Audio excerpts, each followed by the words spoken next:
Yeah. Mag-praise. Mag-live po ba? Naka-live? Part 2 ah. Catherine, where are you? Pasay daw sa... Are we on? Not yet. Are we on? Si Baz daw, si Baz. Hello. Ay, nawala kami. Nawala kami. Praise check. Praise. Yeah.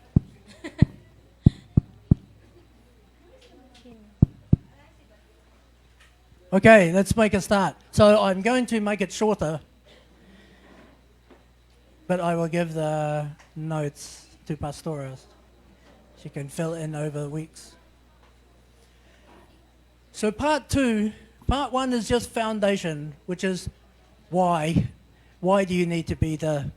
And the fact that it's happening right now for real means when should we take notice? Right now. Right? Right now.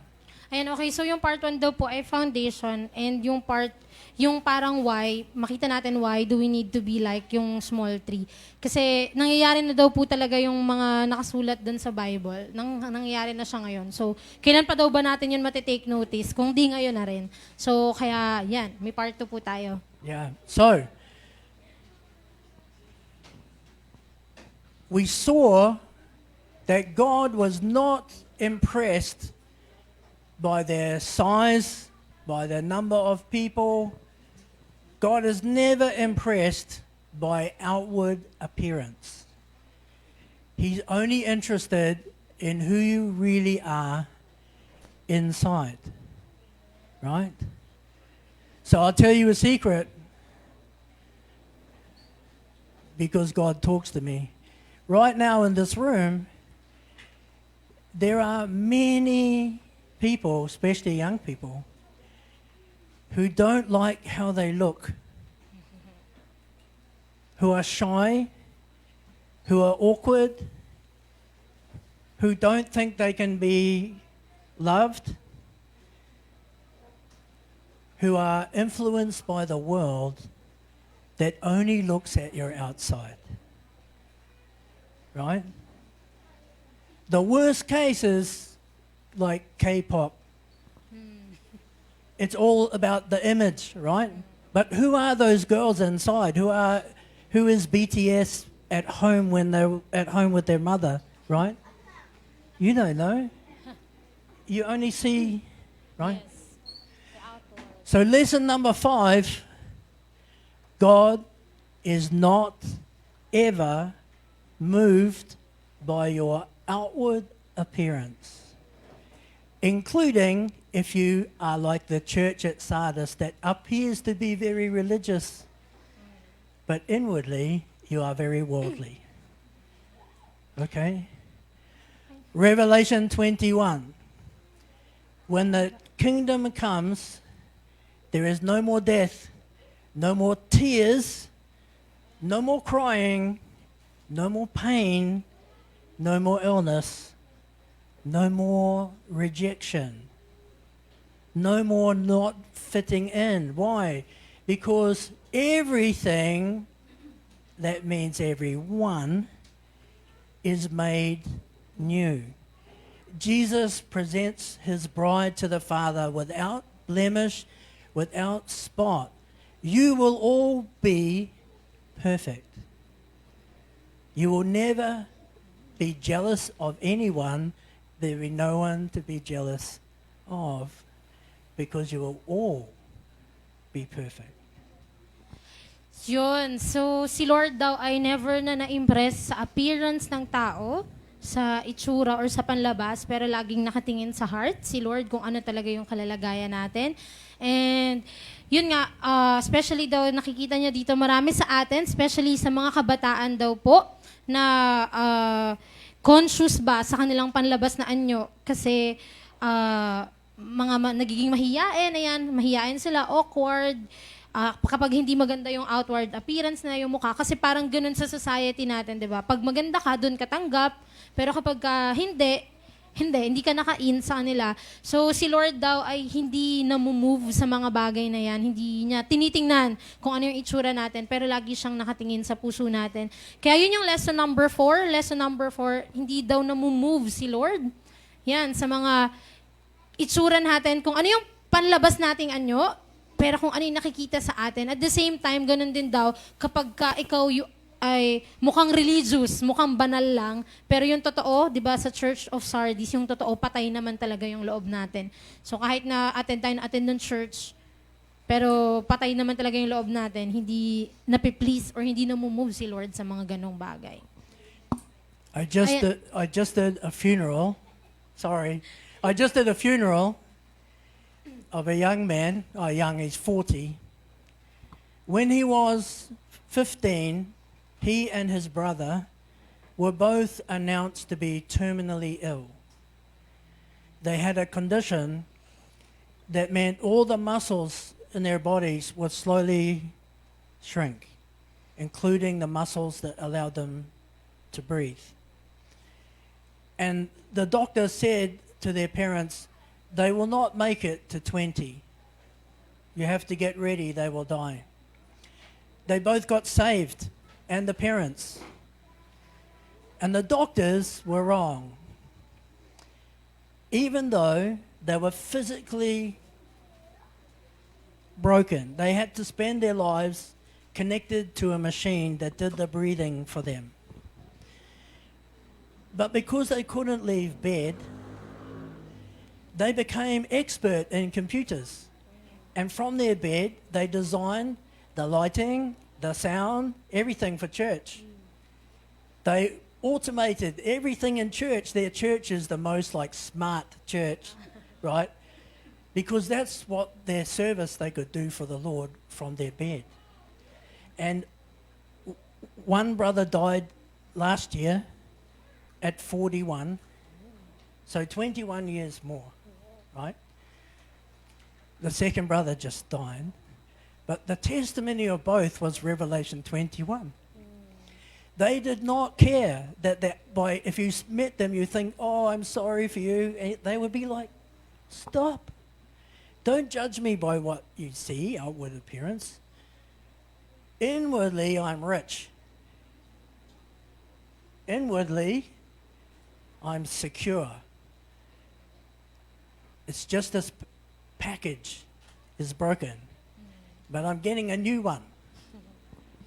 You know, in the kingdom to come, that body is not going there. They get a new resurrection body, right? God's character chooses the small, the weak, the frightened, the lonely.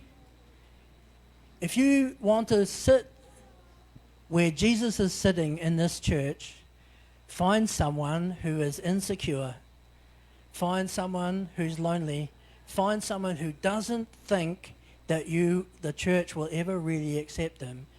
You sit next to them because you'll be sitting in the same seat as Jesus.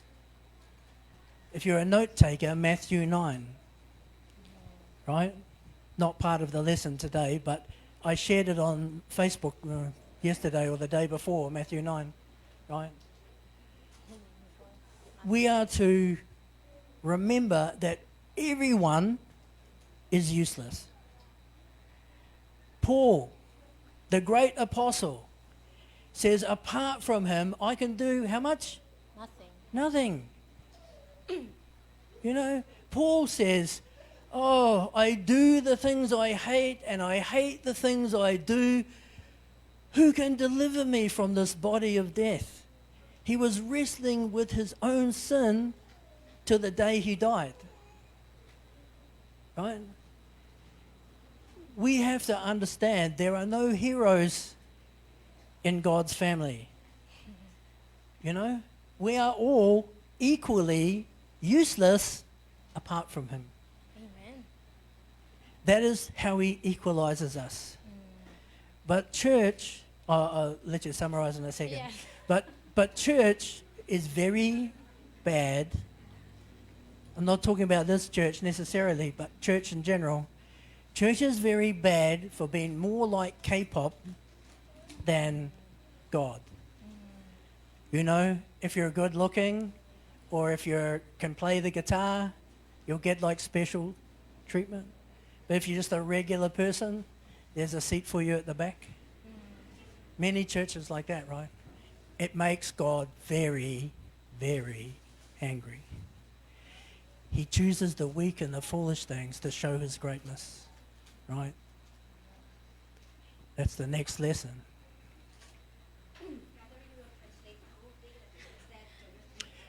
Just summarize. I'll just summarize it. Okay. Understand? Na yun. So, yun nga. Kwento natin yung dalawang magkapatid na inattend, nag-funeral service daw siya.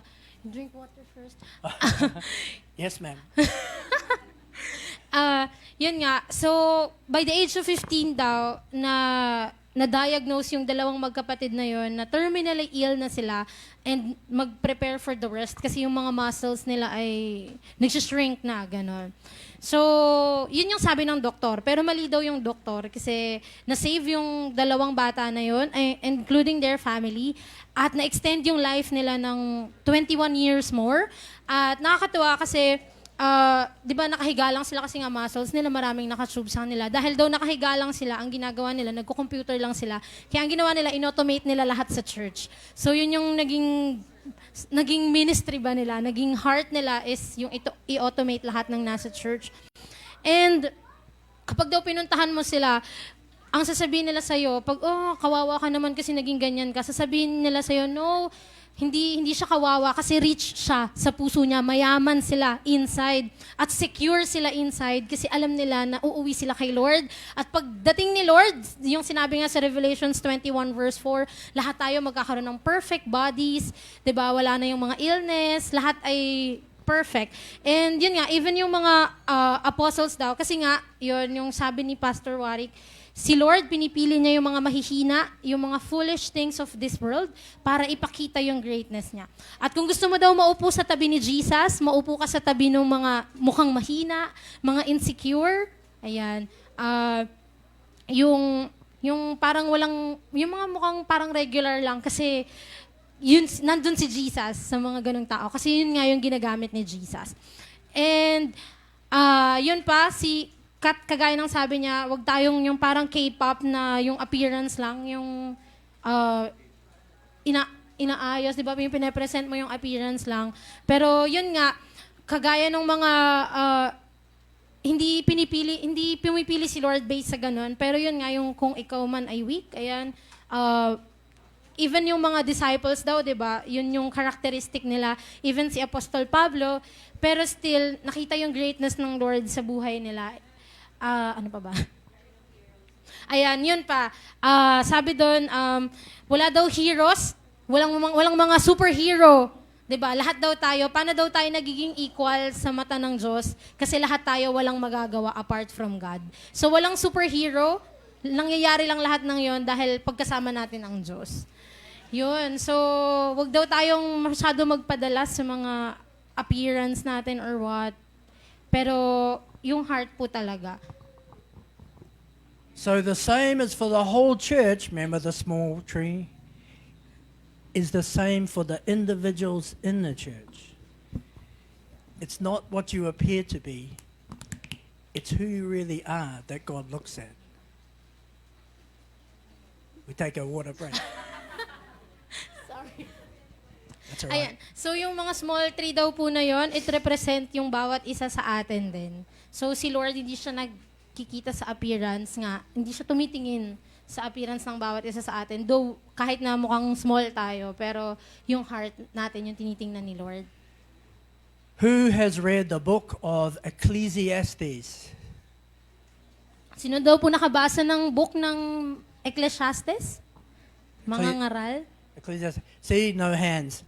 It's very boring, right? It's difficult. But here is the whole book of Ecclesiastes in one line. Life is pointless. Human striving and endeavor and activity is ultimately futile because we cannot make heaven on earth.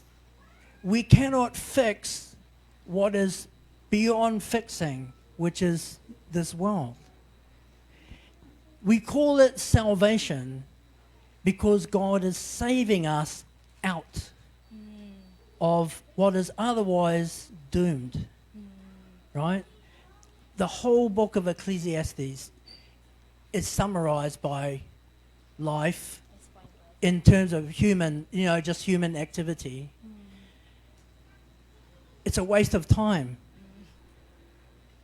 Ayan, so boring nga daw po yun. So, ito daw yung summary ng buong Ecclesiastes. Ang pinaka-summary nun ay ang buhay, yung mga activity na ginagawa natin bilang tao ay walang kabuluhan. So, yun lang po yung summary nun. And it's just parang waste of time. Nagsasayang lang tayo ng oras kapag ginagawa natin yan. Kaya daw po pala siya tinawag na salvation, yung pagkaligtasan galing kay Lord. Kasi wala nga kabuluhan yung buhay dito, pointless yung buhay dito. Kaya gusto tayong alisin ng Lord mula dito. I-take out niya tayo mula dito sa mundo na hindi na mapifix ever. Kasi it is doomed na talaga. Anong Tagalog ng doom? Ayun, doomed na siya. I have a science degree, university degree in science, right? God first made me see this in the lab.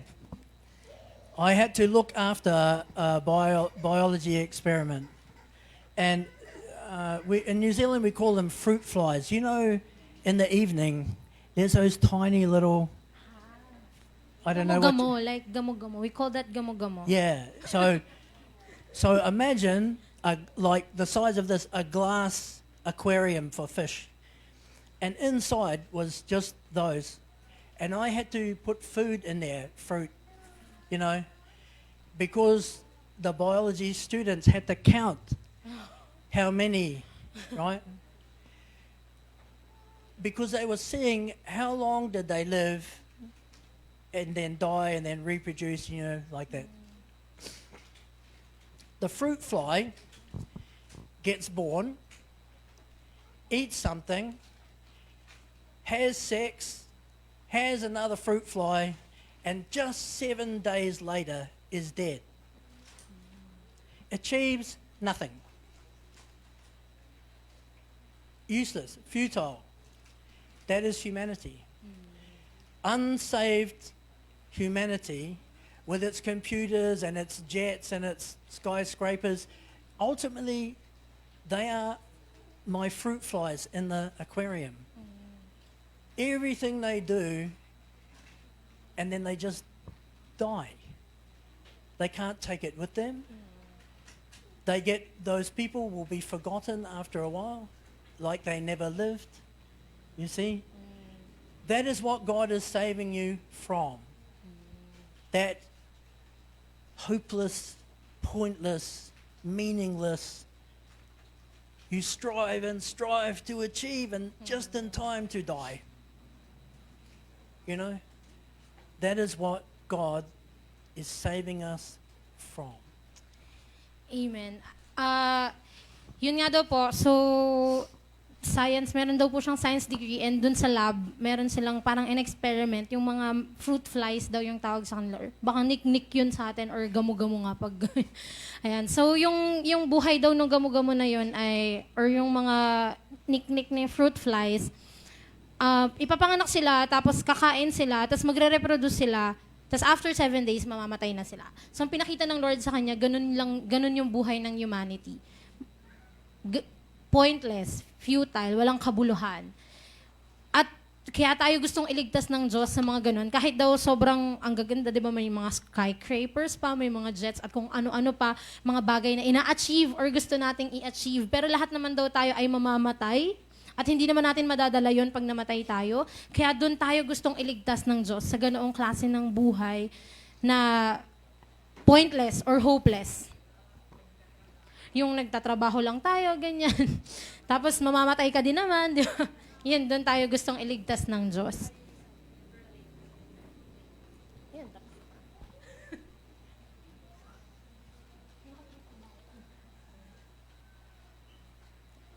Finish?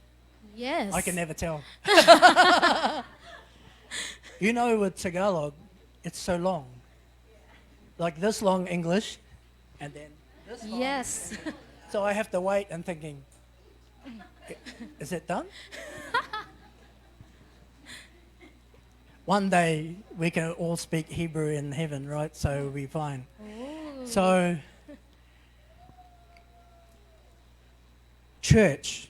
So part 2, church. How to be. It's easy to say, oh, we should be the small church. But how to be the church God wants, right? So the first thing is, everywhere in the Bible, where it says in your Bible, church, it's a Greek word. The word is ecclesia. If you're taking notes, E-double-K, so E-K-K-L-I-S-A, ecclesia, right? And does that sound familiar? Yes. Ecclesiastes? Ooh. It's the same word, right? What does it mean? It means called out. Ooh, from the beauty life. The church are those who are called out to separate from the futile fruit fly world.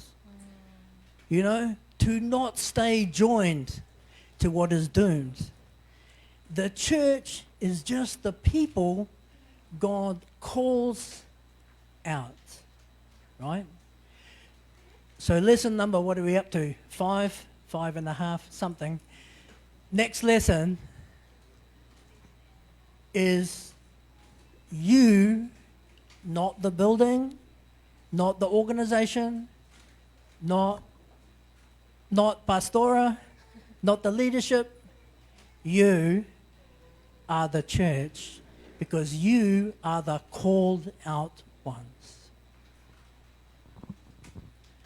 Ayan, so nakalimutan ko na. Shall I repeat? Ayan, so yun nga, yung lesson daw na sunod is paano nga ba tayo magiging church na kagaya ng gusto ng Diyos na maging tayo. So, ang church daw sa Bible, ay Greek word niya ay ecclesia. Ayan. So, kung sounds familiar daw, di ba, yung Ecclesiastes. Kasi ang ibig sabihin po ng ecclesia sa, ibig sabihin nun in English ay set apart.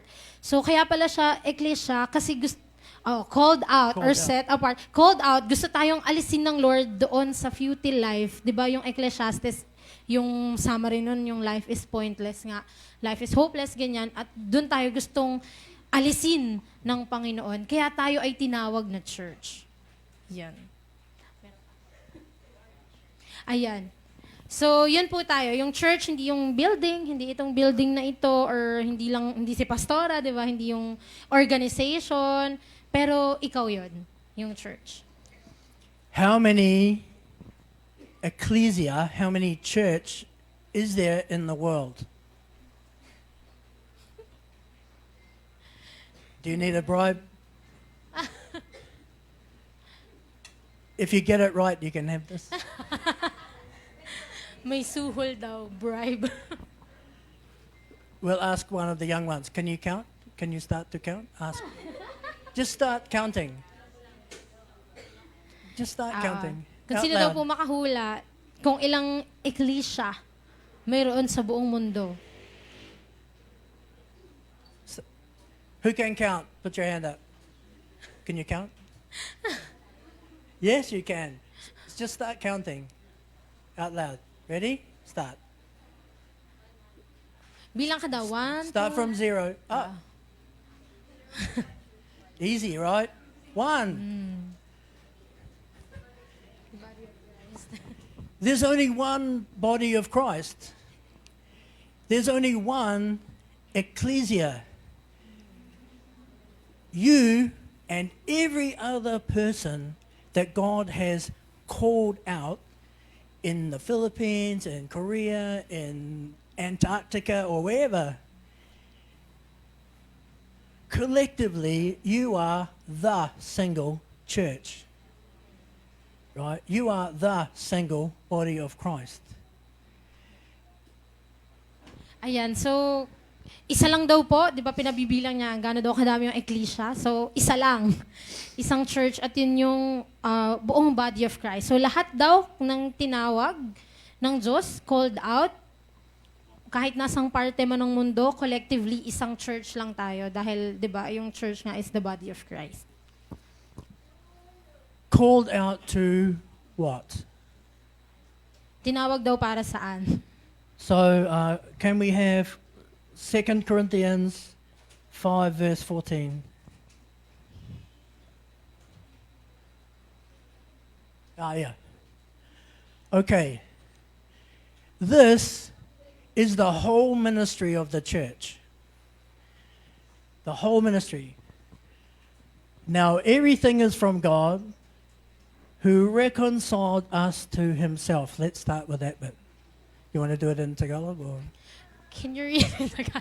Ayan daw, lahat daw ay nagmumula sa Diyos na, ano Tagalog ng reconcile? Pinagkasundo, ayan.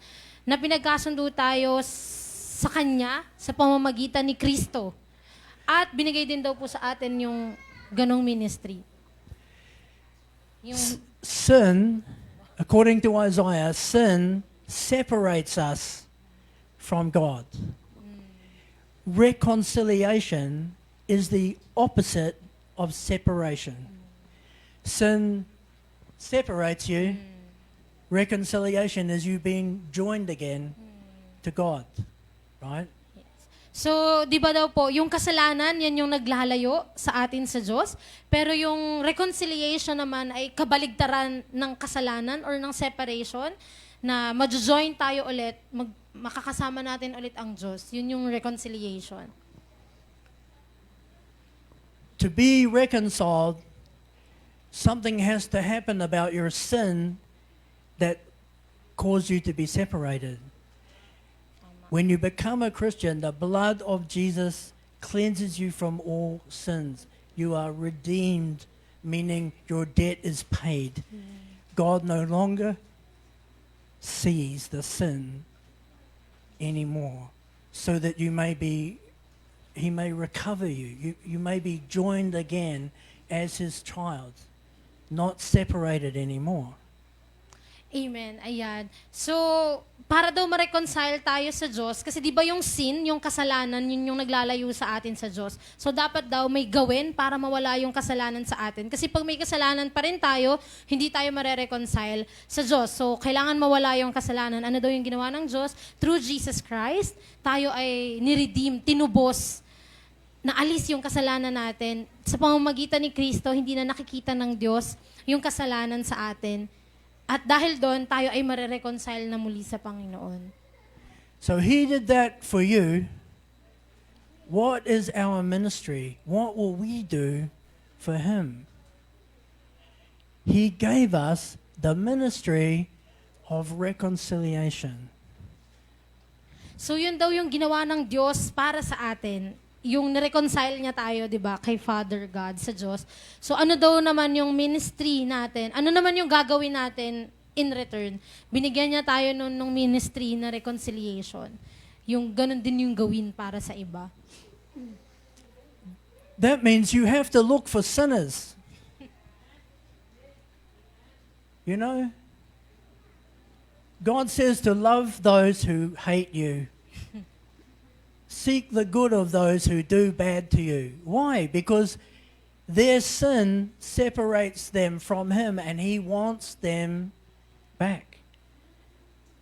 We are his witnesses. We are his voice. We are his hands and feet. We are his representatives. So we have to endure their bad character to show them his good character, with the goal that they might also be reconciled to God, that they would deal with their sin so that he can take it away. That's our ministry. Ayan. Amen. Yun daw po yung ministry natin. So ang dapat daw po natin gawin ay humanap ng mga makasalanan. I-endure daw po yung ganun. Kasi 'di ba sabi sa Bible, mahalin mo yung kaaway mo, mahalin mo yung hate mo, di ba? Yan. So, yun yung reconciliation natin. Kasi gusto ng Diyos na ma-reconcile din yung mga tao na to sa Kanya. Pero para ma-reconcile kasi sila, tayo yung representative ni Lord. Tayo yung kamay niya, yung paa niya, yung boses niya, yung witness ng Diyos, yung saksi ng Diyos dito sa lupa. Para yung mga tao na yun ay ma-reconcile kay Lord. So, kaya kailangan daw po nating i-endure yung kanilang kung, 'di ba? Oo, yung mga masasamang ugali, kung ayaw man natin sa kanila, kailangan nating i-endure 'yun kasi para ma-reconcile din sila sa Diyos. Dahil yun yung gusto ng Diyos din na mangyari sa mga tao na yun. Okay. So, you have to have sinful friends.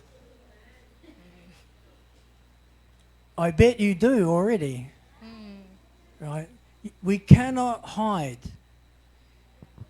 If we just hide in a little holy cave, we will never bear any fruit. Ayan. So, sigurado daw siya na mayroon tayong mga kaibigan na mga makasalanan din or mga kakilala. At hindi daw tayo dapat na magtago. Kasi pag nagtago tayo, hindi daw tayo mamumunga. Jesus said, you know, the religious people were angry with him because he was eating and socializing with sinners. And those very pious religious Jews were like, how can you be a rabbi? Look, don't you know what that girl is like? Don't you know what that boy is like? What did he say? Ayan, so, di ba yung mga religious people daw, kung mababasa natin sa Bible, nagagalit sila kay Jesus kasi sinasabihan nila si Jesus, bakit ka nakikisama sa mga yan, yung sa babae daw na yan, di ba makasalanan yan, ba't ka tumatabi dyan, ba't ka kumakain kasama ng mga sinners? Yun daw yung sinasabi ng mga religious people na yun. Pero ano daw yung ginawa ni Jesus? He said, nobody sends for the doctor for those who are already well. He said, I've come for sinners, not for the righteous. His whole purpose is reconciliation. If you want to be where he is, if you want to be where he's doing things, you have to be where he's going. He's not just hiding with the very religious people. He is the harder road. Having relationship where your life can influence someone who has no idea there's even an option. Your goal is his goal, that they be reconciled. Amen. So ano daw po yung sinabi ni Jesus? Ang mga nangangailangan daw po ng doktor ay yung mga may sakit. So, kaya daw po siya naparito para sa mga makasalanan, hindi para sa mga righteous. Kasi yun yung ministry ni Jesus. Yun yung gusto niyang gawin, kaya siya naparito, yung reconcile yung mga tao na yun sa Kanya. At yun yung ministry natin. Kung gusto daw po natin na makita si Jesus, dapat tayo ay pumunta kung nasaan si Jesus. At yun yung ministry of reconciliation. Yung goal ni Jesus ay dapat na maging goal din natin. That's why I have so many naughty friends. Kaya daw marami siyang mga, makukulit na kaibigan. Yeah.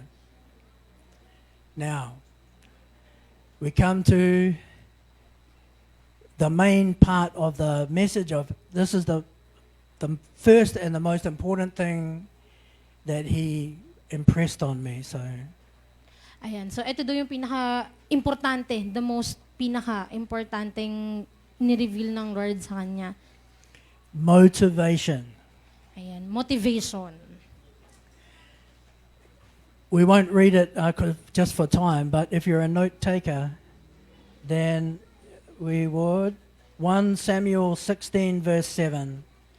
You can look that up later. 1 Samuel 16 verse 7. Yeah. Motivation daw po. Ito daw po yung verse na yun. Sa 1 Samuel 16 verse 7. Okay. In the original Hebrew, it's clearer. God says this. Not only does he not look at outward appearance, he judges the heart, right?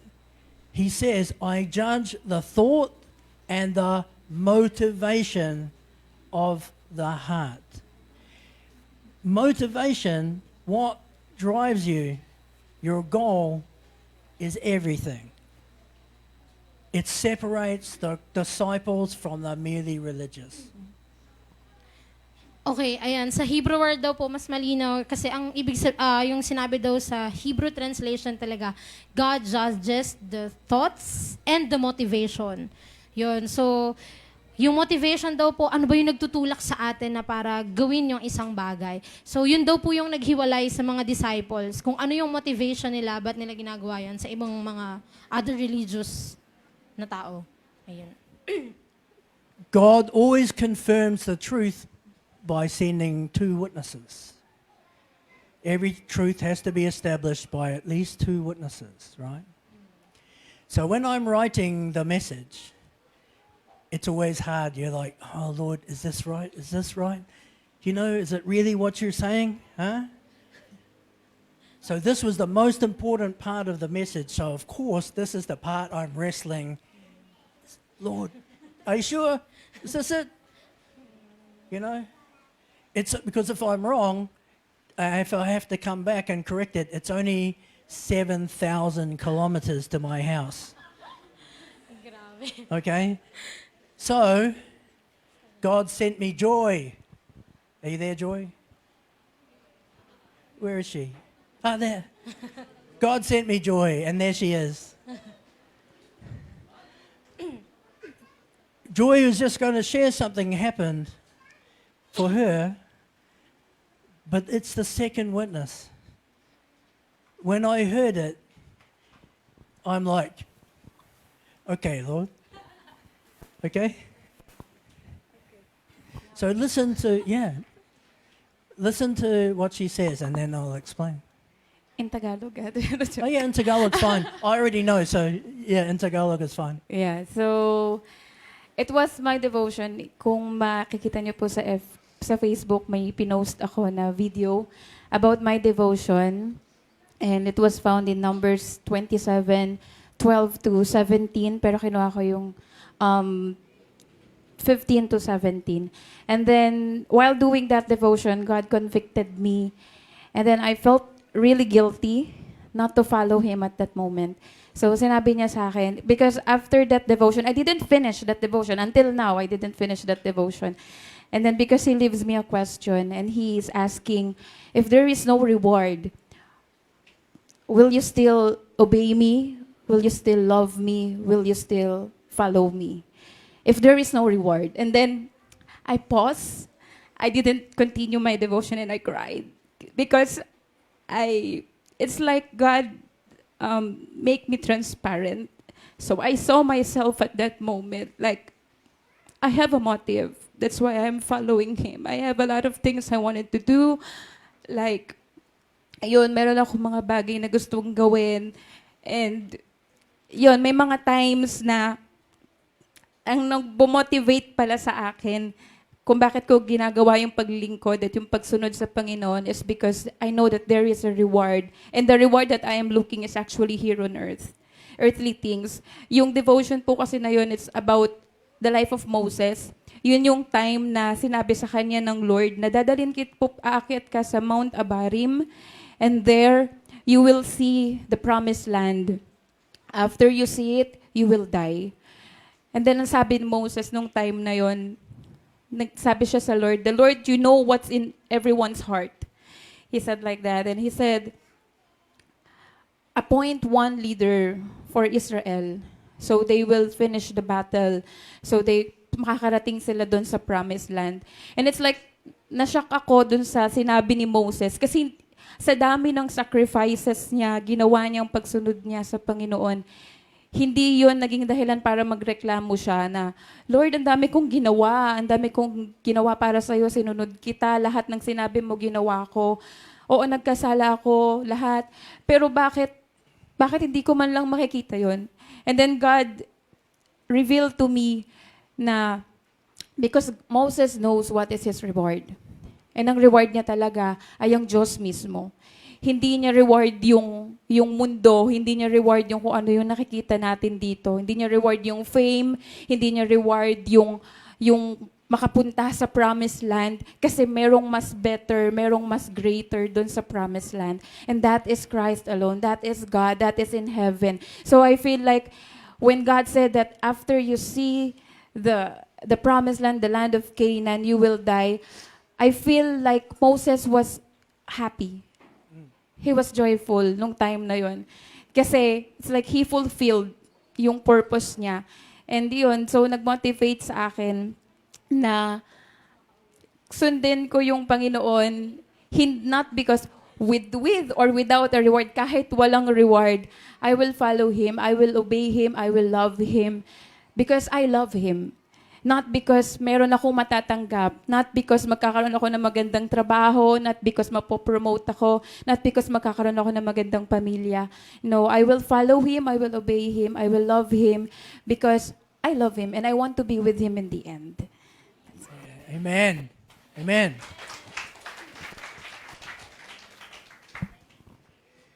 Will you obey even if there's nothing in it in this life for you? If your motivation is only to be faithful, is that enough? And the answer has to be yes, right? He said, everyone who will follow me has to take up their personal cross and die.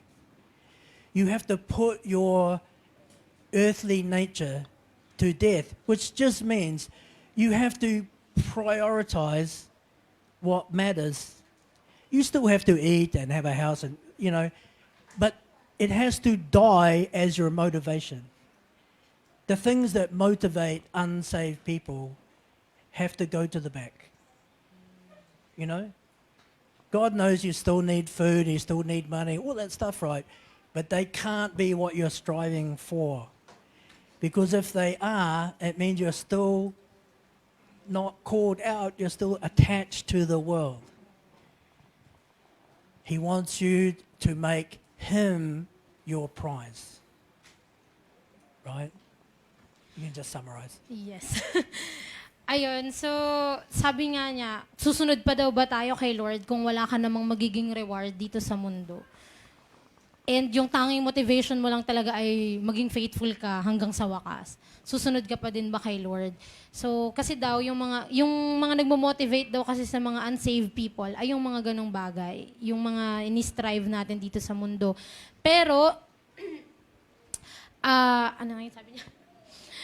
Ayun, pero dapat daw ang maging motivation natin ay si Jesus nga at ang priority natin ay si Lord. Hindi naman daw masama kasi kailangan pa rin talaga natin kumain, kailangan natin ng bahay, kailangan natin magtrabaho, pero hindi daw dapat yun yung maging motivation natin. Pero si Lord, si Jesus talaga yung dapat natin maging motivation. Kasi daw kapag same pa rin tayo ng motivation, hindi daw tayo kinold out. Same pa rin tayo ng mga unsaved people. Those tall tree churches, the false churches, they teach you that success is measured in earthly things. Money, girlfriends, whatever, right? No. Success is that you did, just as Joy shared about Moses, success is that you did the part that God gave you to do. You don't compare yourself to anyone else. They have what they are to do. Your goal is to do the piece that He gives you. That might be great, it might be small, but success is that you have faithfully did whatever that is. It might be to be a mother, right? Who are the most important pastors in the church? Mothers. You know why? You want to... Yes, ayun. So, yung success daw kasi na tinuturo ng ibang mga mega church, yung dapat mayaman ka, madami kang pera, or may girlfriend ka, or what. Pero hindi daw yun yung totoong success or katagumpayan. Yung totoong success daw is nagagawa mo yung part mo kung saan ka nilagay ng Diyos. Yung peace, kung saan ka idinala ng Diyos, yung purpose mo talaga kung ba't ka nabuhay. Yan. So hindi yun yung totoong success. And yun, tinatanong niya kung sino daw yung pinakamahalagang mga pastor sa church. Yung mga mothers daw. Mothers? Is it mothers? Mothers, yeah. You know, alam niyo daw kung Why? bakit. Why? Because when you're a baby, when you're a child, you're like a sponge. You take everything in. You can't think for yourself yet, so you believe anything, right? You are at your most vulnerable when you're young. So if there's a bad influence on you, you will turn out bad. So which person in their life is going to be the most important to how they turn out? Mothers. Mum. Yes.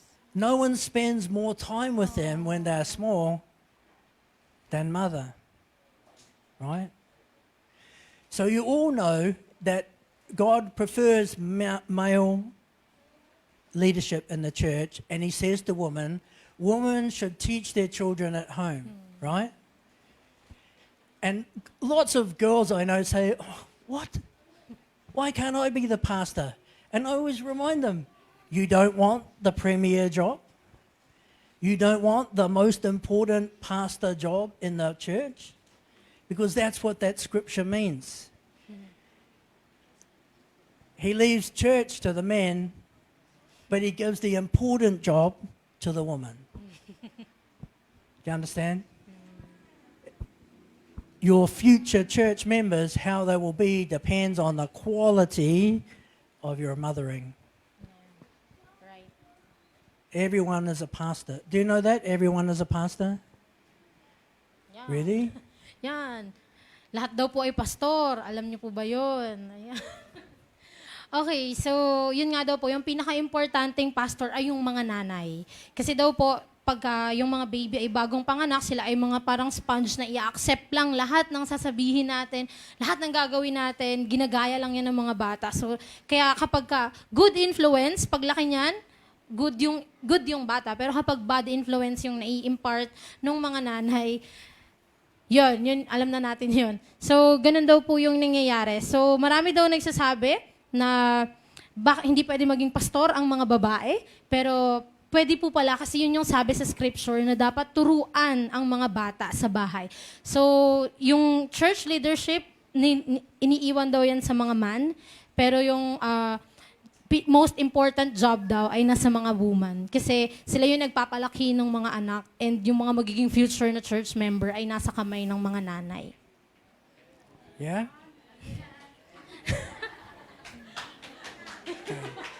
So, Happy Mother's Day!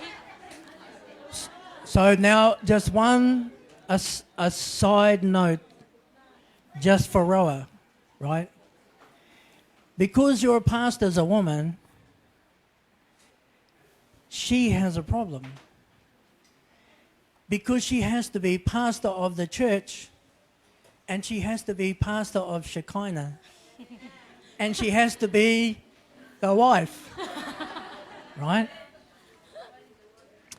So when Moses tried to do everything himself, what did God do? He made him delegate. Right? What does that mean in practice? Right? It means that Shekinah, all you mums, she's your daughter. Yes. Right? And guys, it means don't leave everything to Pastora. Right? You need to create time and space for her to be mum, right? Which means you have to share the load. Does that make sense? You don't have, no one's asking you to just be suddenly the pastor, the single pastor. You have to share the load. You have to reduce the weight. Otherwise, she will collapse. No one, not even Moses, can carry it all at once, right? So we have to share the load, and that's a big theme of what's coming next. Okay, ayan. So, dito daw po kasi sa ROA, ang pinaka-leader natin, pinaka-pastor natin ay babae. So, meron daw problema si Pas M. Kasi siya ay pastor na ng church at pastor na din daw ni Shekinah. Kaya daw tayo, bilang mga church members, dapat i-share natin yung load ni pastora. So, si Shekinah daw, dahil nga siya ay pastor ng church at pastor din ni Shekinah. Yan, sa lahat daw po ng mga nanay, anak nyo na po si Shekinah. Ayan, Shekinah is your daughter as well. Ayan. And, yun nga po. At syempre, si Moses nga daw po ay hindi kinaya ang lahat, di ba? Nang siya lang mag-isa, kinailangan niyang mag-delegate. Kaya po, si Pastora ay magde-delegate na. Si Pastora ay magde-delegate na sa inyo. Especially po sa mga, yan, sabi niya yun sa mga men, dapat tinutulungan natin si Pastora. Hindi naman daw po kayo tatayo bilang isang pastor, 'di ba? Isa lang, pero lahat tayo ay i-share yung load ni Pastora para daw magkaroon si Pastora ng time to be a mom to Shekinah. Kasi pag kinaya niya mag-isa, magko-collapse na lang si Pastor. Bubulag. Yun. Okay. Now, back to Joy. Will you still obey if there's no reward? Is He enough reward for you, even if there's nothing in this life? Ayan. So, kagaya nga po nung shinare ni Ate Joy, enough, sapat po ba ang Diyos na reward sa atin? Kahit na wala tayong makuha dito sa mundong to, susunod ka pa din ba? I need to tell you about Victor. Victor is a real person. Ayan, i-share niya daw po sa atin si Victor, isang totoong tao. Victor is Russian. Russian daw po yun. Victor is a Christian. He's very poor, and he's still alive today, but he lived in the time of the communists. You know, when Russia was the USSR, right? And Christianity was illegal. Ayan, so si Victor daw po ay buhay pa rin naman hanggang ngayon, pero nabuhay din daw po siya sa time na ang Russia ay yung USSR pa. And nung time daw po na yun, yung Christianity ay illegal pa. Pero Christian po si Victor. But Victor loved God. So Victor had a secret church in his house. And they would share the scripture with his wife and daughter and neighbors at night when no one is watching. Ayan, yun nga po. So kanina pala nabanggit na si Victor daw po ay mahirap lang, pero nagtayo po siya ng church, nagtayo siya ng church sa sarili niyang bahay. At nag-share daw po sila ng Bible, ng scripture, kasama yung asawa niya, yung anak niya, at yung mga kapitbahay niya kapag gabi. Walang nakakakita kasi nga illegal po yun ng time na yun. One of his neighbors betrayed him to the secret police. Ayan. Tapos po binetray siya ng isang neighbor na kasama niya. Sinumbong siya. He was arrested. Chris, do we have that other picture? The Russian prison? The other photograph? This is a real Russian prison. You see these big steel doors, tiny. You're in there by yourself. They threw Victor. They beat him, they tortured him, and told him, you have to tell everyone that God doesn't exist. You have to tell everyone that Jesus is a myth. And he said, no, I will not. So they beat him and they put him in a cell by himself, starving, dying, bleeding, for nearly 2 years. Ayan. So, yun nga po, dahil binetray siya nung isang neighbor nila, inaresto nila si Victor, at dinala daw po siya dyan sa totoo daw po yung Russian kulungan. So, nung time na yun, nung dinala niya siya dyan, binugbog siya, tinorture siya nung mga pulis at sabi sa kanya, dapat sabihin mo sa kanila na hindi totoo ang Diyos. Dapat i-deny mo, sabi kay Victor, i-deny mo na si Jesus ay totoo at siya ay isang myth lang. Ano tagal ng myth? Kwento lang, ganun. Pero ayan, sabi niya no. Sabi pala ni Victor, hindi niya gagawin yan. Kaya ang ginawa niya, kinulong lang nila siya dyan, tapos hinayaan lang siyang magutom, tapos pinapakain for 2 years. Every day, they put a piece of paper in front of him, and they had already written the confession that Jesus is a myth, that God doesn't exist, and that I will be a good communist from now on. Just sign here. Sign and we will release you. And so araw-araw daw po, for 2 years, naglalagay lang ng papel yung mga ano doon. Pinapakita sa kanya yung may statement na daw na ang Diyos ay hindi nag-exist, si Jesus ay kwento lamang or haka-haka lamang, na siya ay magiging masunurin ng komunista. Pipirma na lang siya para makalaya siya. Pero hindi niya po yan ginawa. The prison, he's the only Christian in the prison. Everyone else are murderers, terrorists, violent men who would kill you in a second. Ayan, yung mga kasama daw po ni Victor doon ay puro mga mamamatay tao, sobrang violente daw na mga tao, terorista, ayan. Siya lang daw po, si Victor lang daw po yung nag-iisang Christian doon. Every day when they brought him back to the cell, after he'd been beaten, tortured, and tried to force him to sign, as soon as the door closed, there was a tiny window he could see the sky. And Victor was a very good singer. And he stood looking out the window and he sung a particular praise song to God at the top of his voice every day for 2 years. All Victor cared about was to be faithful. He knew he was going to die in that prison. He knew that he could not escape.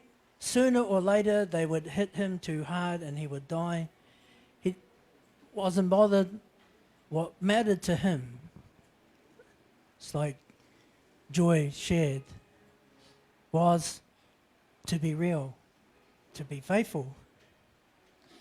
Ayan, so for 2 years nga daw po, araw-araw yon pagtapos niyang bugbugin, tas i-force siya na papirmahin dun lang sa statement na yon. Kapag hindi siya pumirma, binabalik lang siya dun sa kulungan, tapos sa kulungan na yon ay meron lang maliit na bintana na kung saan nakikita niya yung langit. At kapag daw, kada balik niya doon, nakikita niya yung langit, kumakanta lang po siya ng worship song kasi maganda daw po yung boses ni Victor. And kumakanta lang siya at the top of his lungs, nung sobrang malakas. Nag-worship siya sa Lord nung time na yon. So hindi daw po nagmamatter sa kanya kasi alam niya na hindi siya makakawala, hindi siya makakalaya, at doon na siya mamamatay sa kulungan. Pero hindi daw siya bothered sa mga bagay na yon kasi ang nagmamatter lang sa kanya ay si Jesus at yung maging faithful kay Jesus.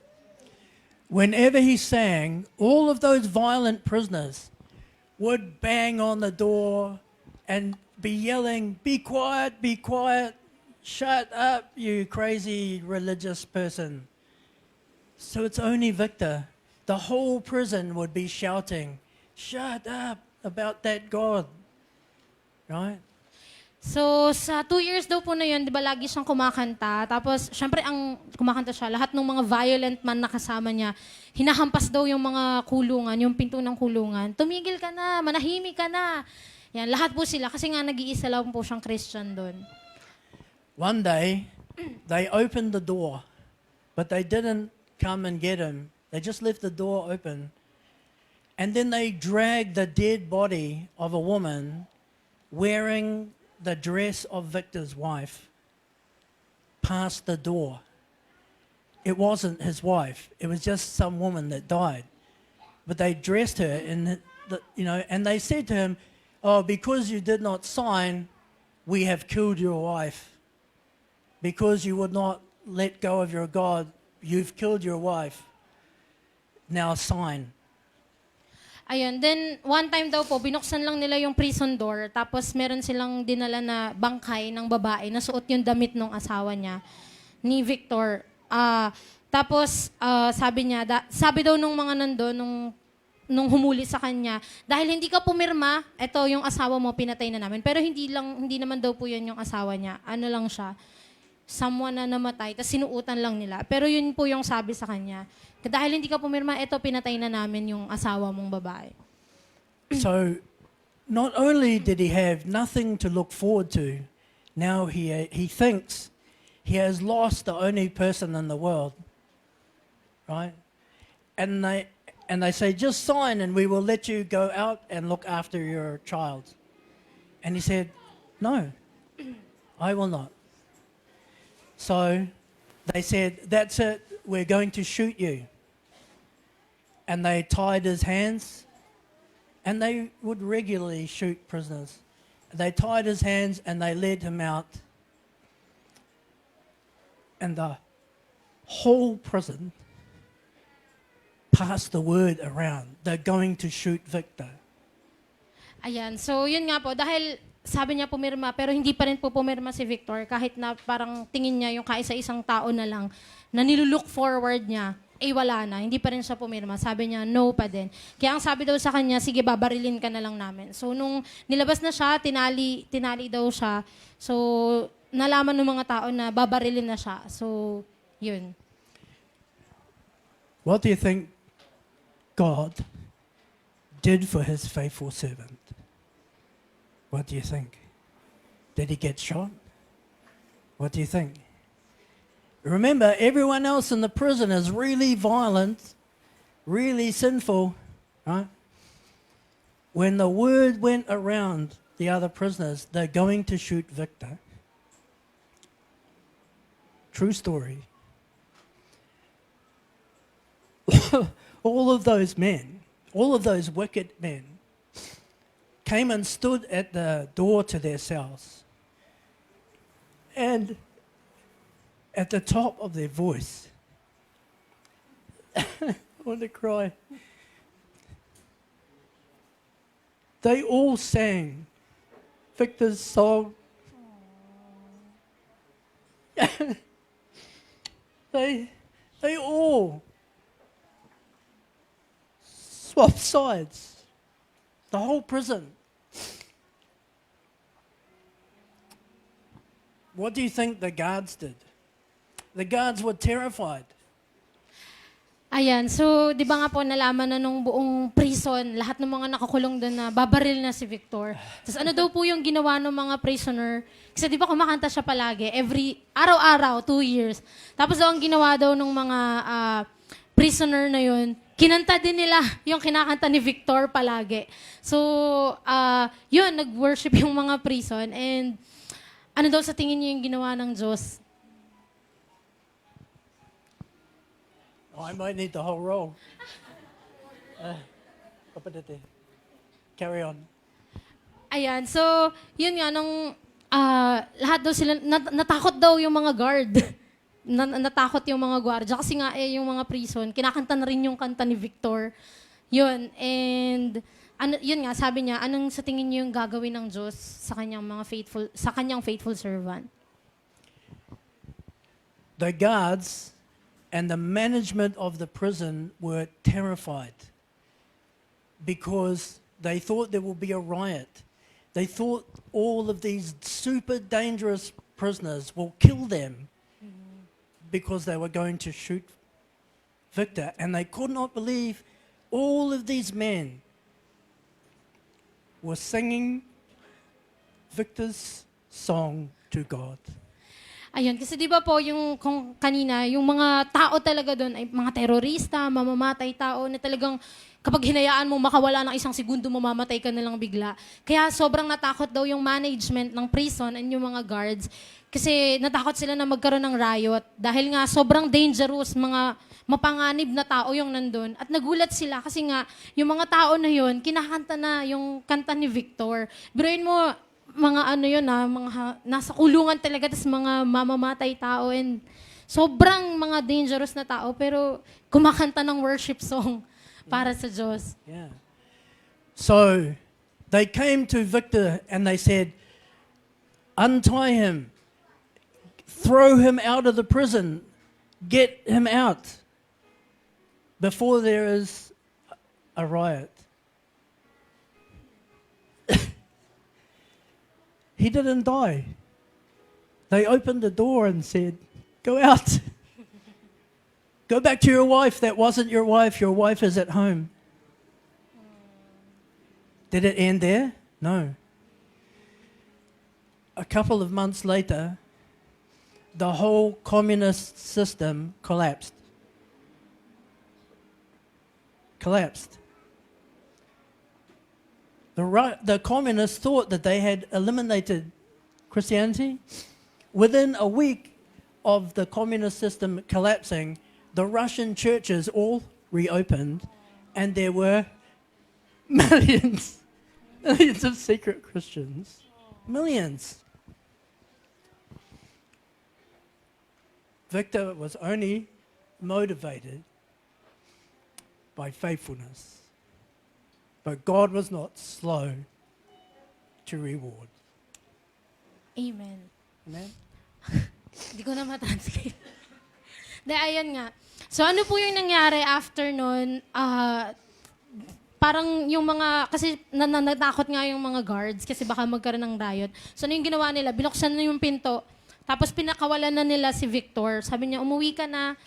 Hindi pa tayong asawa mo. Ibang tao yun. So, sa madaling sabi, nakawala si Victor. Nakauwi siya sa kanila.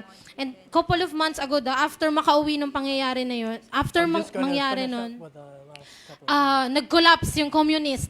yeah, okay. Bumagsak yung communist na yon, yung communism.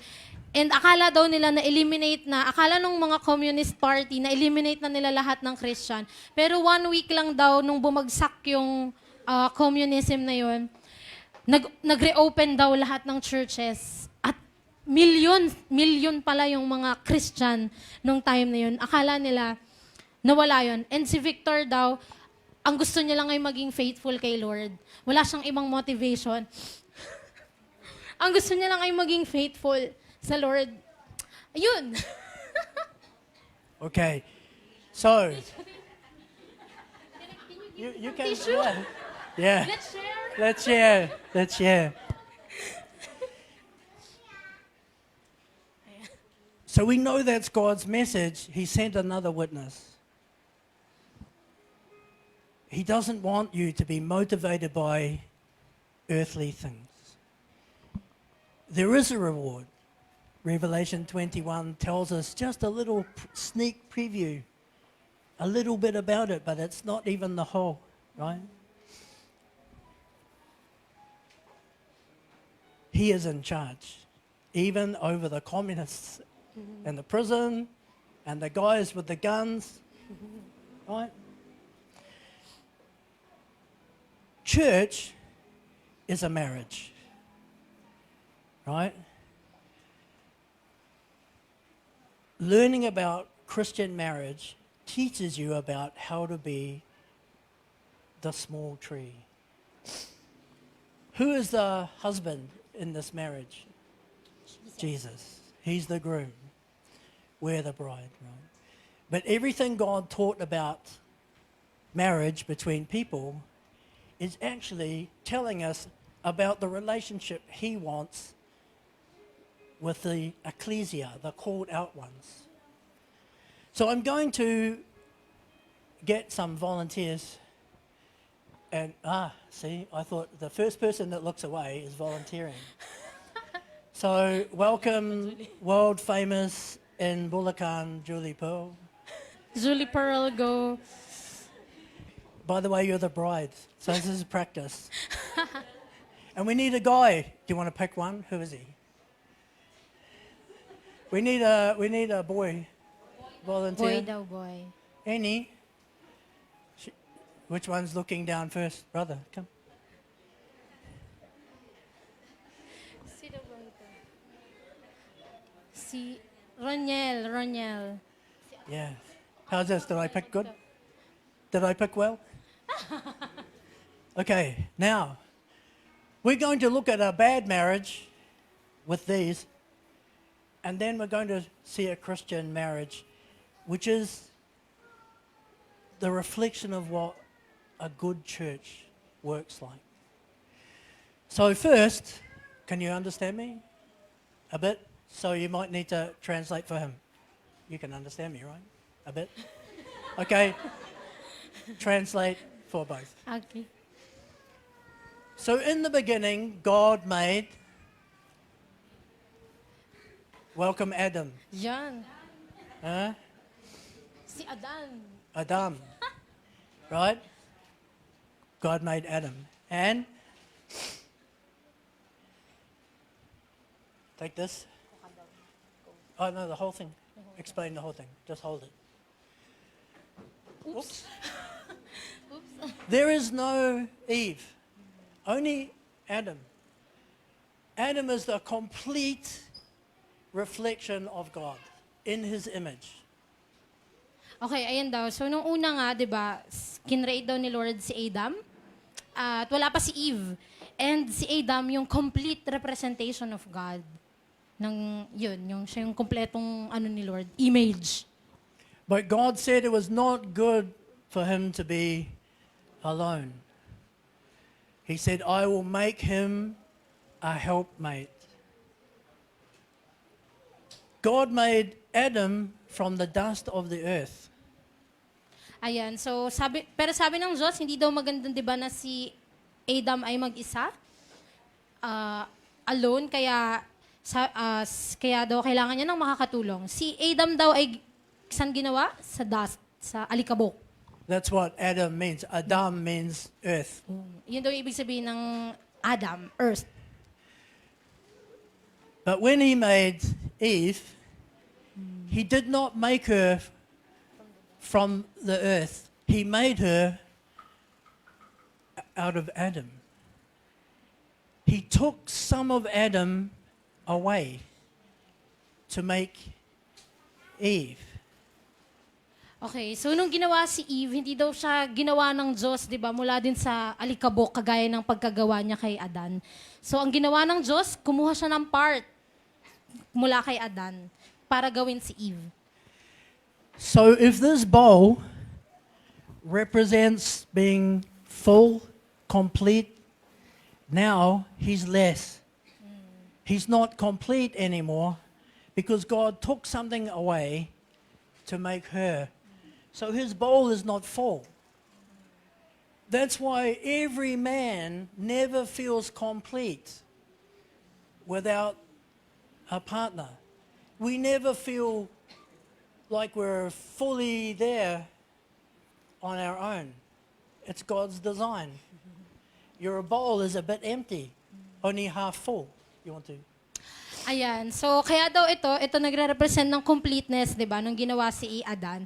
So, pero nung ginawa kasi si Eve, kumuha ng part sa kanya. So, ibig sabihin, si Adan ay hindi na kompleto, may kulang na sa kanya kasi nga kinuha yon para magawa si Eve. So, kaya daw ang mga lalaki, hindi daw talaga nila mararanasan yung parang kakumpletuhan kasi nga may kulang na sa kanila.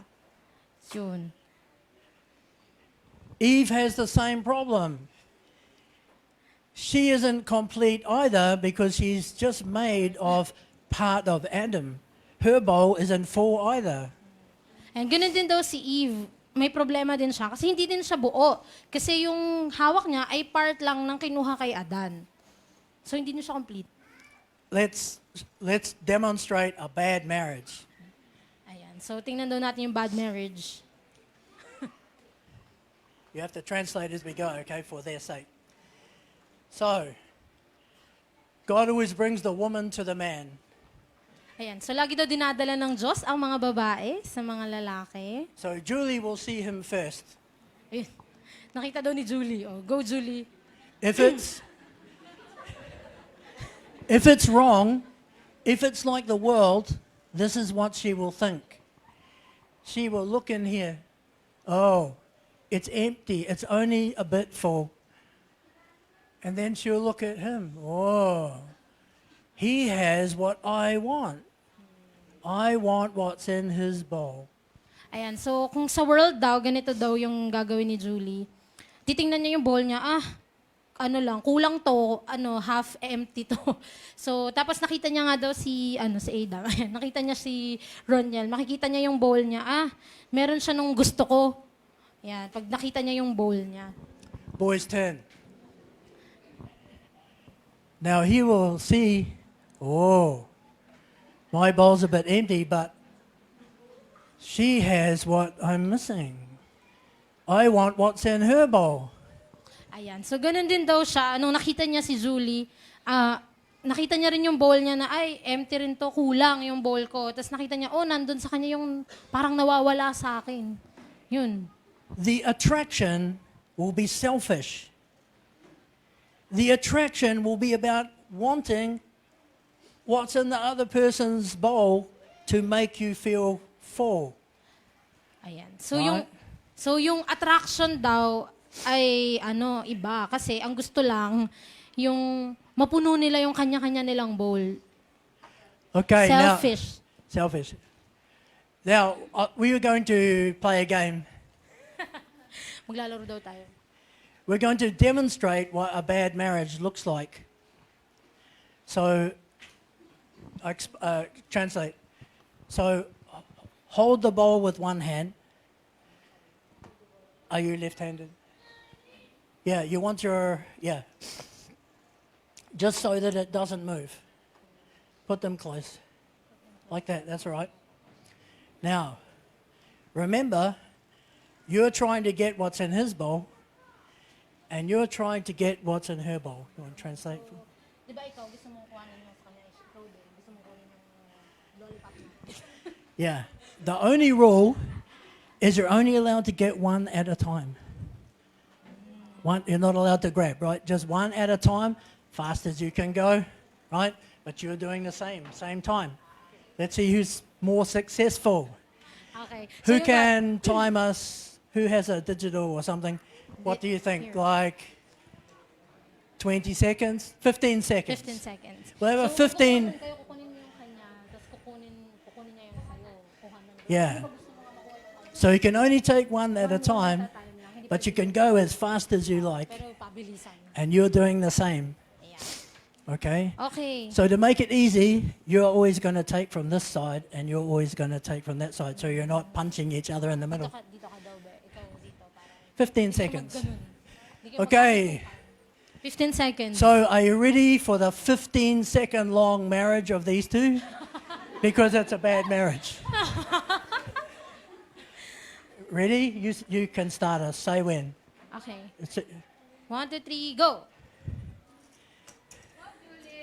One at a time lang.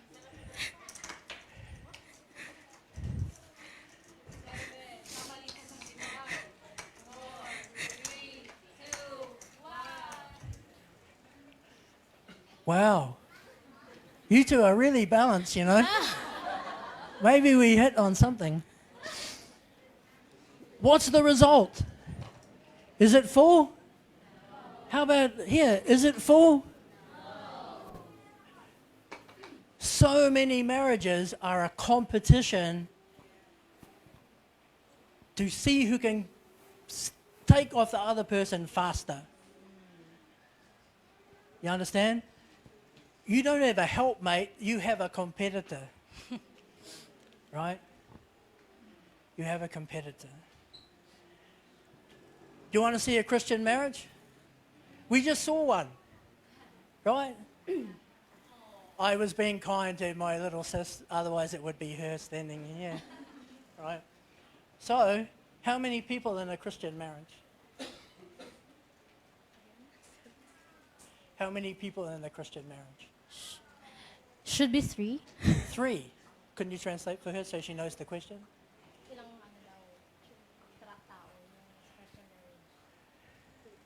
Who's the third one? Okay, so I don't usually be God, but today I'm God. Right? Let's look. Can I just go past you, Julie? So I got my own bowl. I don't bring lollies to the marriage. I bring a new bowl.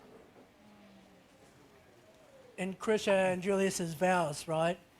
You remember, what does it say when God marries two people? The two shall become One. What do I need this for? What does God bring? A bowl. Can you put what you have in this marriage? Can you put what you have in this marriage?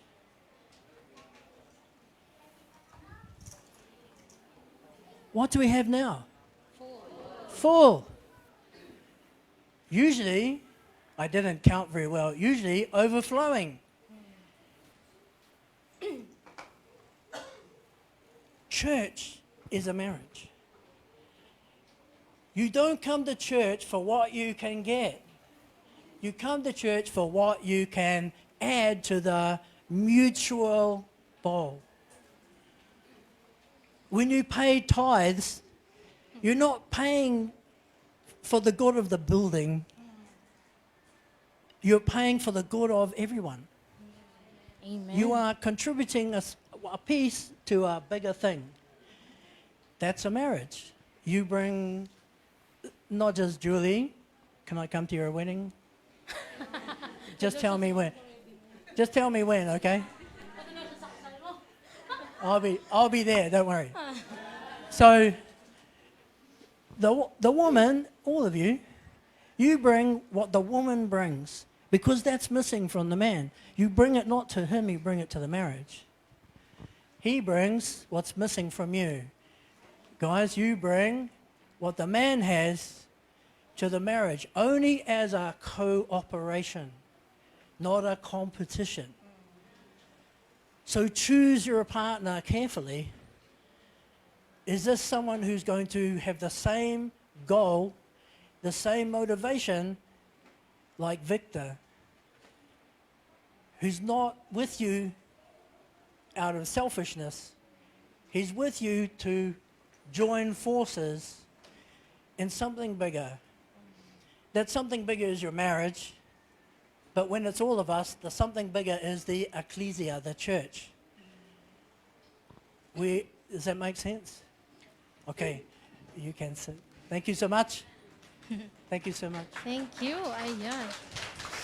So, sa mga hindi po nakagets nung kanina, yung dinemonstrate niya daw po yung bad marriage, di ba, nagkukuhanan lang sila. So, hindi pa rin sila napupuno.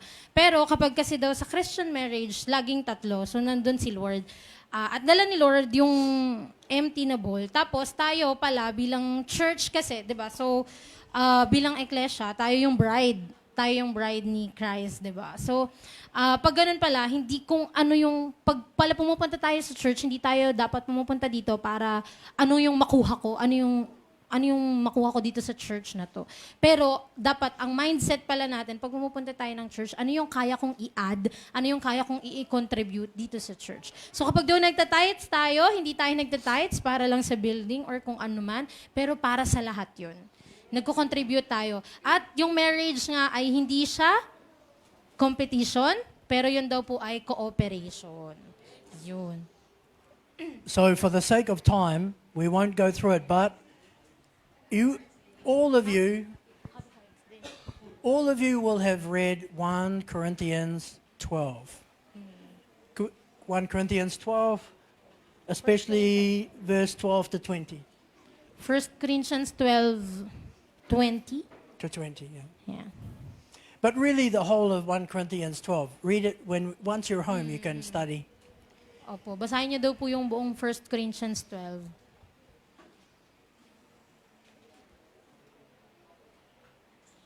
Go forward. Verse 12. 12. Verse 12 daw po. The body is only one body, there's only one church, but it has many parts. It is many half a bowl. For the body to be well, it needs everybody's half a bowl in the big bowl. It's like a marriage. For you to be the church that God blesses, don't worry about what the other person's ministry is. Don't be jealous of what they have or don't have. Worry about just what's in your bowl that you can contribute. That's all God wants you to do, your part. Ayan. So, yun nga daw po, di ba, tayo lahat, meron tayong half na bowl at yun yung i-contribute natin para sa church. So, tayo daw po, wag nating isipin kung... Kasi may kanya-kanya na nga daw po tayong part, di ba? May kanya-kanya tayong part bilang body of Christ. So, wag nating isipin na, ay, ito yung part niya, ako ito. So, hindi po ganun. Kung ano yung maia-add natin, ang dapat nating iniisip, ano yung maia-add natin dun sa whole yung bowl na para sa lahat. Yung pinaka, kumbaga parang, ano ba tawag doon, Pas? Yung main na bowl. Main na bowl na paglalagyan natin ng mga ganito. Nung mayroon ka. Later in the same scripture, God says he gives the most honor to the smallest part. The people that you think are the least important, God treats as the most important. Ayan. So, makikita din daw po natin na yung mga smallest part or yung mga parang tingin natin ay least important, yan daw yung pinaka-importante sa mata ng Diyos. So never be jealous. Yan, huwag daw tayo mainggit. Don't compete with each other. Be a good marriage. And huwag daw po tayo makipagkompetensya sa isa't isa. Magkaroon daw tayo ng magandang marriage. Final scripture, last one, is, where is it? Philippians 2, 1 to 18. Philippians 2, 1 to 18, and then we'll finish. Oh, we can't put it all up at once. Scroll forward. Again. There. Do you want to, who can read this in Tagalog? Tagalog. Sino po may Tagalog Bible?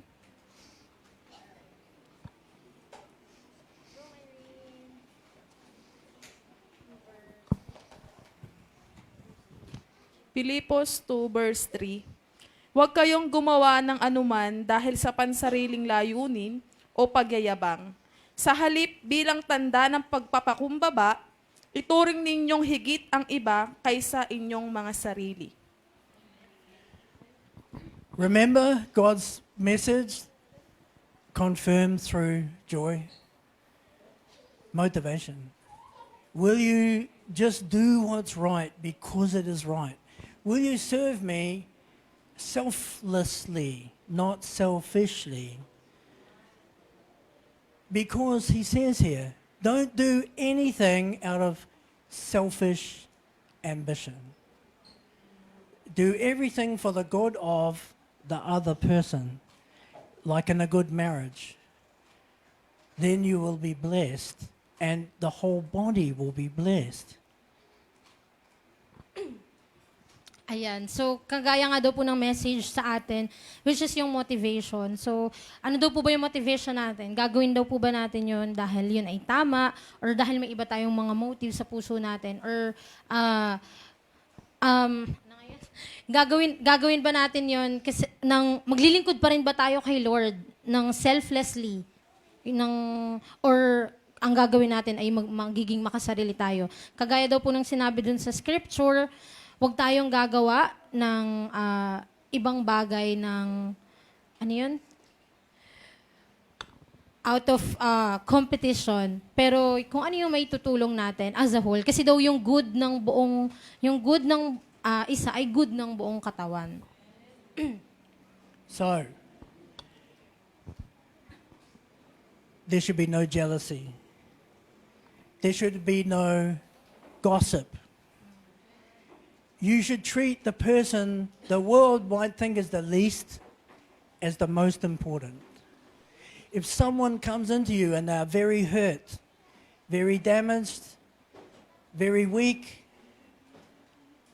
you don't say to them, "Oh, what's wrong with you?" You understand that God has brought them among you for that very reason. So that they can find there is a place that's not like the world, you know? So that they can heal. Might take a long time. When God trusts you with a damaged, lonely, or confused person, or a sinner who God is convicting and they think, but I can't go to church, I'm too bad. He is trusting you to represent him collectively as a cooperation, right? That's what the good church looks like. Amen. Yan. So kaya wag daw po tayong mainggit or wag daw po tayong magchismisan, mag-gossip. Ayan. Kasi hindi yun yung nagre-represent naman talaga kay Lord. So kapag daw merong tao na pumunta sa atin na very hurt or talagang broken yung tao na yun, nangangailangan siya, hindi daw natin sasabihin, "Ano problema mo?" Ganun. Pero inaasahan daw ng Lord, ine-entrust. Kumbaga, pinagkakatiwala sa atin ng Diyos yung tao ng buhay na yun. At pinagkakatiwala ng Diyos na magiging representative niya tayo dun sa tao na yun. Kasi gusto niya ding maligtas yung mga tao na yun. At makita nung tao na yun na merong ganitong church na hindi kagaya ng mundo, na tatanggap sa akin, na tutulungan ako na bumangon at gumaling. Yun. So that's the end of the scripture. That's the end of the lesson. So there's just the last lesson in the day. And that is the pointy finger. I'll show you the pointy finger. God's character, how he builds us, when you are a cooperation, a real body, I guarantee you, he will bring the most annoying person into your life. And do you know why they will annoy you so much? It could never be, but I'm going to pretend it's Mitchie. So, Lord, there's this annoying person you brought into my life. Who is it? Her. What will God say? Oh, there's one finger pointing at Mitchie. Yes, Lord. How many fingers are pointing back at you? Oh, 3. That's the pointy finger. That's how God grows you. When you are not aware, when you are not self-aware of things he wants to fix in you, when you're so busy fixing everyone else and you're not listening and you're not seeing yourself in the mirror about something he wants to deal with, you know what he will do? He will bring another one of you into your life to annoy you. And the reason they annoy you is they remind you of yourself. Right? So don't be surprised. So the pointy finger rule is whenever you see yourself doing that, don't say anything to them yet. Fix it here first. Then you will have something wise to say to them. You have to lead by example, right? If you all do that, you will be well. Okay, that's it for 2025 in person. Amen. Ayan. So yung last lesson daw natin guys, yung pointy finger. So si Lord daw laging magdadala ng pinaka-nakakainis na tao sa buhay natin para ayusin din tayo. So kaya nga daw pointy finger kasi pag tinuro mo, sino yun Lord? Sino yung isa-send mo na nakakainis na yun? For example daw si Ate Michi, pag tinuro mo siya, na siya yun, yung 3 finger na katuro sa'yo. So, ikaw talaga yun. Ikaw talaga yung nakakainis, sabi ni Lord. Na gusto niyang baguhin, di ba? So, kaya sabi daw, wag tayong magsalita agad kung may ganun man na nakakainis. Instead, mag-reflect ka muna kasi baka nakikita natin yung sarili natin sa kanila. At ayusin muna natin yung sarili natin bago tayo magsalita nang sa gayon yung lalabas sa bibig natin ay may karunungan. At para sa ikabubuti ng lahat. At lahat daw tayo ay magiging okay kapag ganun yung ginawa natin. Amen!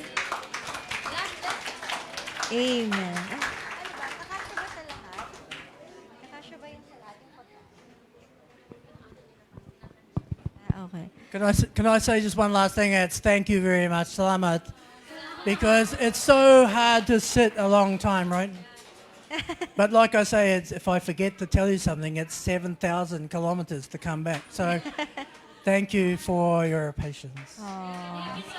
Thank you po. Ayan, okay. So marami po ba tayong natutunan? Taas nga kamay yung maraming natutunan. Maraming tinamaan. Maraming binago si Lord sa atin. Amen. So, yun, dapat i-recap ko pa, pero bahala na. Gutom na yata ang lahat. Actually, nag-prepare po tayo ng food sa likod. Kaya lang di po namin alam kung kakasya siya. So, pagsalu-saluhan na lang po natin. So, yon sige po, pwede po pa tayong tumayo lahat and mag-pray muna po tayo. And of course, pag-pray din po natin si Pastor Warwick. So, una sa lahat, sige po, mag-pray muna tayo ng personal. Magpasalamat po tayo kay Lord kung ano yung mga tinuro niya sa atin ngayon. Sige po, personally, thank you, Lord. Ayan, hingi tayo sa salamat, Lord, sa mga binago mo sa akin ngayon. Personally, sa dami ng sinabi ni Pastor Warwick, alun doon yung pinaka nag-speak sa'yo. Thank you, Lord. Salamat sa word mo na ito, Lord. Na alam kong ginamit mo si Pastor Warwick para marinig ko to, mabago ako, mas lalo akong maging closer sa'yo, mas malakaran ko yung kalooban mo para sa buhay ko. Salamat. Hingi rin po natin yung tulong ng Holy Spirit as we pray. Holy Spirit, tulungan niyo po ako na magawa ko ito. Simula ngayon, mabago na yung mga motivations, na maging small tree kami, Lord, maging faithful kami, deep in the Word. Ano pa yung mga tinuro ni Lord? Huwag mag-point fingers. Don't be jealous. Thank you, Lord. Salamat sa through you, Holy Spirit, ay malakaran namin to. And as one church, Lord, we pray. Salamat, Lord, for your word sa Rowa, Panginoon, na gusto mo maging small tree kami, Lord God. Lord, continue to help us, Lord, na maging deep sa word mo para hindi kami ma-shake, Panginoon. Ano man mga nangyayari sa bawat isa. Pwede po ba nating i-lay hands yung katabi natin? Pag-pray po natin yung mga katabi natin na hindi siya ma-shake, ano man yung mga pinagdadaanan nila. Sige, pray for them. Hallelujah. Maging deep din siya sa Word of God para hindi rin siya ma-shake sa mga pinagdadaanan niya ngayon. Maging strong siya. Makita niya si Jesus Christ as his or her reward. Hallelujah. Maging tama yung motivations. Hallelujah. Sige po, habang nagpe-pray kayo, pagpe-pray ko din po yung church natin. Hallelujah. Salamat, Lord. Salamat na hindi mo kami ginawang mega church, Lord. Salamat na inopen mo yung mata ng iglesyang ito, Panginoon. Maging sa mga nanonood online, personally, individually, Panginoon. Thank you for opening our eyes, Lord, and making us see who you really are, Panginoon, in these last days, O Lord. That you are the one who's shaking these churches, Lord. Hindi si Satan, pero ikaw, Lord. Help us to live a life of repentance, Panginoon. Na every day we die daily to ourselves, to our selfish natures, to our earthly desires, Panginoon. Ikaw yung maging reward ng bawat isa, Panginoon. Hallelujah. At madatnan mo po kami na like kagaya ng kwento ni Victor, Lord. Kagaya ng kwento nung dalawang magkapatid, Lord God, na nagpagamit sa iyo ng wholeheartedly. Kagaya ng story ng small tree, Panginoon, na hindi man sila nag-grow, na nakikita, naging impressive kagaya ng mga tao, pero naging wide, Lord. Marami silang naabot, marami silang na-influence, Panginoon. Maging ganun din po kami. Of course, Lord, because of you alone, oh God, dahil sa pagkilos mo sa buhay namin. Thank you, Jesus, for saving us. Thank you, Father God, for continuing to save us until now, oh God. Hallelujah. Madatnan mo po kaming faithful na to you alone, oh Lord, hindi dahil sa may ninanais kaming mga ibang bagay dito sa lupa, kundi dahil sa iyo lamang, Panginoon. Hallelujah. Thank you for your word. Lord, we pray na maging good ground yung aming mga puso, na hindi ito manakaw ng kaaway, yung mga tinanim mo ngayon, Panginoon, pero ito ay mamunga sa amin, Panginoon, hanggang sa makita namin na nagfo-flourish ito sa buhay ng bawat isa, na dadala namin yung family namin sa iyo through being faithful witnesses ng iyong mga salita. Salamat, Lord. We also pray for Pastor Warwick. Pwede po ba natin extend yung ating kamay sa kanya? Hallelujah, Lord God. We thank you for his life, oh Lord. Thank you, Lord, for his sacrifices, Lord. Not just for this church, but for every people that you draw near to him, Lord, so that you can bring them close to you, oh God. Thank you, Lord, for his strength. Thank you, Lord, for the wisdom that you're giving to him, oh Lord. Lord, we continue to pray that you'll give him more strength, oh Lord, good health, oh Lord. Hallelujah, provision for all their needs, he and Tita Veron, oh Lord. Hallelujah, so they can minister with the life that you have given to them, oh Lord, with their temporary life here on earth, oh God. We pray that they will reach more souls, Lord, reconcile more people to you, oh God. Hallelujah. And we pray, Lord, also for Ark Fellowship. Oh, Lord, continue to bring New Zealanders, all the people there, Lord, that You want to repent, Lord. You want them to be saved, Lord God. Help them see, Lord, that they are there, oh Lord. They are being the light in that place, oh Lord. Hallelujah. So that they can be saved too, oh God. Hallelujah. Thank you, Lord. And we continue to pray for your protection, for their family, Lord, as they travel back to New Zealand, oh Lord. Hallelujah. We pray that you protect them with your blood, with your angels, oh God. Hallelujah. Hallelujah. Hallelujah. And we pray, Lord, that they will touch more people, oh Lord. Hallelujah. Hallelujah. Before you come back. Thank you, Lord. This is our prayer in Jesus' name. Amen. Ayan. God bless po, everyone. May the Lord God, Yahweh, bless you and nakalimutan ko na.